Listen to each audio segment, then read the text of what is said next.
and welcome to my channel, My Happy Hippie Life. Today I'm going to be showing you how to make nut milk at home. Now I started drinking nut milk and using it for cooking and such when I first dropped dairy about 3 years ago for my son. He had a very severe allergic reaction whilst breastfeeding if I had had dairy in my diet. It is the proteins that's the problem usually with children, so the proteins would pass through into the milk, the casein. So at that point I dropped dairy and a number of other things. He had a few different allergies. We've cured all the rest of his allergies now with a lot of effort we made, but dairy is still a problem for him on account of he's not a baby cow anyway, so I don't think it'll ever be right for him because it's not really ever right for any of us. Having then dropped dairy, I realised that a problem I had had for my entire adult life with horrifically severe constipation and bowel problems through my adult life, landed me in hospital a few times. It was all caused by dairy, and it all went away, and I've never had any problems since. But that's kind of how our Western health system is set up at the moment. It's more of a profit-based system than a health-based system, as opposed to trying to find the causes of problems and make them go away. They will medicate you for something for your whole life, as they did. And I mean, they're putting toddlers on lactulose now, and they're going to be on it for forever. Whereas for a lot of people, it is a dietary cause. For me, and for others quite commonly, it's dairy, because we're not baby cows. There are lots of different nut milks that you can buy in the shops. I've tried lots of them. Cocoa, Rude Health do a good one. There's loads of them. I've tried the Alpro coconut and hazelnut, I think it was. That was a nice one. But the problem that I have with them is the majority of them, you look at the back of the carton and there's a list of ingredients as long as your arm. Now, the ingredients really should just be nuts and water. And if you want perhaps a little bit of honey or agave or something to sweeten, it doesn't need 15 ingredients.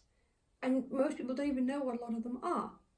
Carrageenan particularly being one of them that crops up quite often in nut milks, which is also used in high doses to induce cancerous tumours in lab animals for scientific experimentation. Now, I'm not even happy with having just a little bit of that, to be honest, so I've moved away from that. And also I found that you can buy in a big huge carton. Sometimes I only want to make half a cup because I want to chuck it in a chicken curry, or something like that. So I'm going to be today making nut milk with almonds and cashews. It looks a mess, doesn't it? Now, what I've done here is I've soaked it. The reason for soaking, initially I thought the reason for soaking is to soften the nuts so it's easier to get more milk out of the nuts. However, with further research, it's actually more important than we realise. It is to draw out certain chemicals within the nuts that are not easily, or some not at all, digestible. Things like phytic acid, which is not something that we can digest as humans. So it's going to make it more comfortable on the digestive system, and it's going to help you to gain more of the nutrients that you want and that are beneficial to you if you pre-soak it. However, don't think, oh, I can't make it, I didn't put almonds to soak last night. And almonds do take, to draw out everything that you want, you need to soak them for about 8 hours for almonds, 2 for cashew. It's a much softer nut, so it does differ. But if you need it, you can just make it there and then. It's not going to be the end of the world. It might be a little bit less, comfortable if you're drinking a pint of it, but you're probably not. You're probably just looking to chuck half a cup in a chili or in something else, or to make a bowl of cereal or a cup of coffee. So soaking is ideal.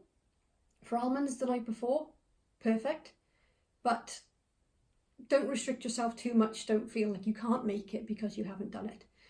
If I'm gonna make something for right now, then I'll sometimes soak them, maybe 10 minutes in warmer water, which will help just speed it up a little bit, just so I'm getting a little bit more from that constrained amount of time that I've got, because I haven't planned ahead, because yeah, I do that. So I'm going to show you how easy it is to make, because one of the things it puts people off, they just think it's a faff. It's not a faff. It takes, other than the soaking, which like I just said, not crucial. Ideal, but not crucial. Don't let it put you off don't not make it because of it. So after that, it is basically just rinse the nuts, blitz the nuts, strain the nuts. Done. That's it. I'll talk about nut bags. You can use a muslin if need be, if you don't have a nut bag, but they're about £6 to buy. They're quite cheap. The last one I bought came with 2 different types, which is quite handy. This being a nylon one. This is what I've used before, but I do find it a little bit, I don't know, it's a little bit more fiddly to wash to get out just because of its stiffness. And sometimes I forget and I put it to one side and then I go back later and it's like, oh, I don't fancy that. Pure cotton one, organic cotton actually. This one I like, it's easier, it goes in the washing machine brilliantly. I don't know, I'm not sure if there are washing instructions on this one. I suppose it probably would, but I don't know, it just kind of looks like it might melt. But this is what I've been using more so lately, which I've been getting on better with. I just dump it out, the nut meal when I'm done, chuck it in the washing machine. I'm careful with what I use in the washing machine. I wouldn't be doing that if it's going to come out stinking of the gnaw. You'd want to rinse it thoroughly afterwards, but I don't use chemicals like that in the washing machine anyway. But there they are, the 2 different types. Experiment, I say you can buy them as a pair, so you can just try and see which one suits you best. This is what I'm going to go with today, because that's my current favourite. Look, I ironed it and everything, it's all pretty for the video. So, we're going to take the strained nuts, not strained, soaked nuts. And first of all, I'm going to drain this water out of them.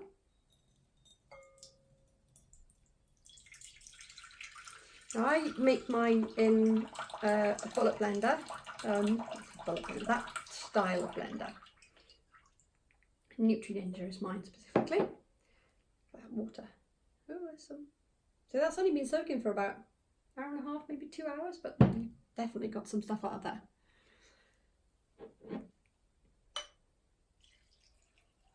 Go, rinse.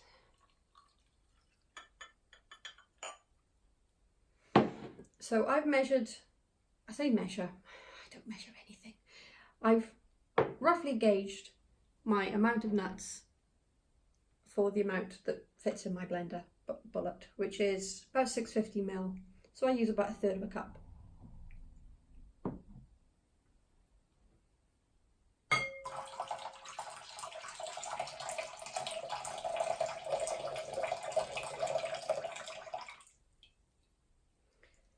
I've got cashews and almonds. I like almond milk, but I like the thickness that cashews give. I find if I make just cashew milk, it's a little bit too heavy. I find it's just a bit too thick. It's kind of uncomfortable. It feels more like food, put it that way, than drink. So I like a bit of both, but you can do any combination you want. If I'm making hot chocolate, I'm going to do almonds, cashews, and chuck a couple of hazelnuts in as well, or pecans. Oh, pecans are lovely. Be careful with the hazelnuts. I'm not a fan of all hazelnut milk, completely hazelnut. Sometimes I find if I put in too many hazelnuts, it gets a kind of a slightly dirty kind of flavour. Hazelnuts can be a little bit harsh sometimes. So get the balance right and it's beautiful. So this was about a handful of each, but 1/3 of a cup if you want to be, exact. So I'm going to add those to my filtered water. If you have used warmer water, don't forget the rinsing stage, because that's the whole point of soaking them, other than just to soften them, is to get that stuff out. But if you have used warmer water, it's even more important to not forget to strain them and rinse them, and to not put that water in, because if you put warm water in this, as soon as it goes on the blender, it's going to go pfft. It's going to blow your gasket and it's all going to fizz out the sides. Just expansion of fluids because it's hot. So even the slightest bit of warmth. I haven't done that before, honestly. I haven't learnt that through making that mistake. Yeah, I have, yeah. So there we go. Nuts and water. Blitz.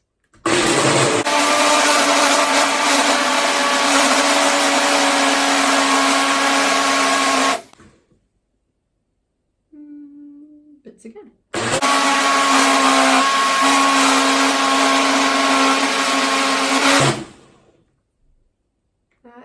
looking absolutely wrecked, which is what they're supposed to look like.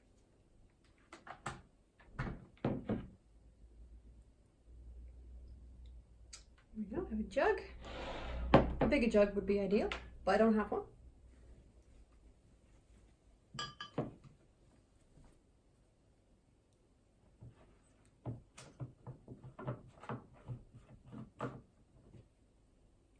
You can hear it fizzing with all the froth and bubbles on top.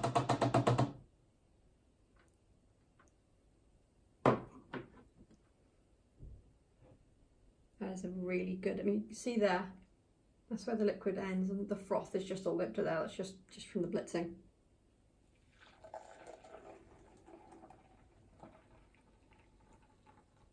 Sometimes I let it sit for a minute or two after the blending and give it another blend just to draw more out after they've been decimated.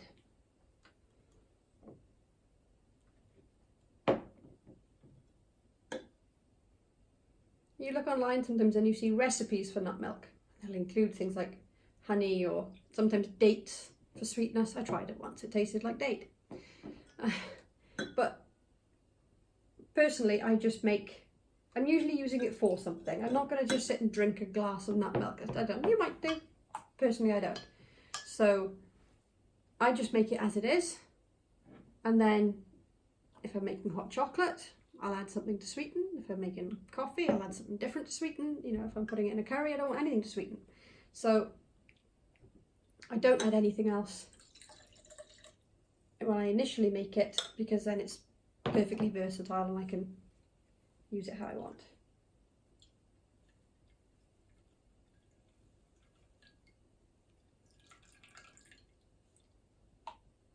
I do find perhaps the nylon one strains a bit quicker. There we go. But I'm getting on better with I'm liking the cotton one at the moment. Might just be a tactile thing. I like this one.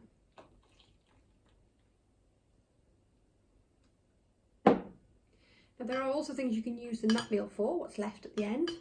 If you're doing any baking at the time, you can put it in cookies, cereal, bars and such like. But I've also seen recipes using it to make face masks with, which is quite an interesting one. I'd like to try that one day. Haven't yet. But yeah, that's basically it. Nuts, blitz, strain, job done.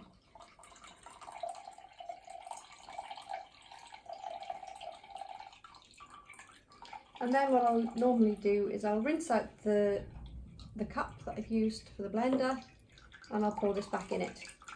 It's got a little easy pour lid on it. Pop it in the fridge and it's good for about 3 to 4 days.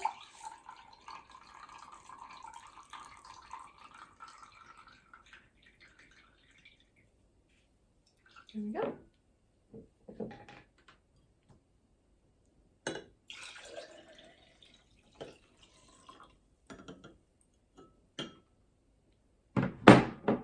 Oops.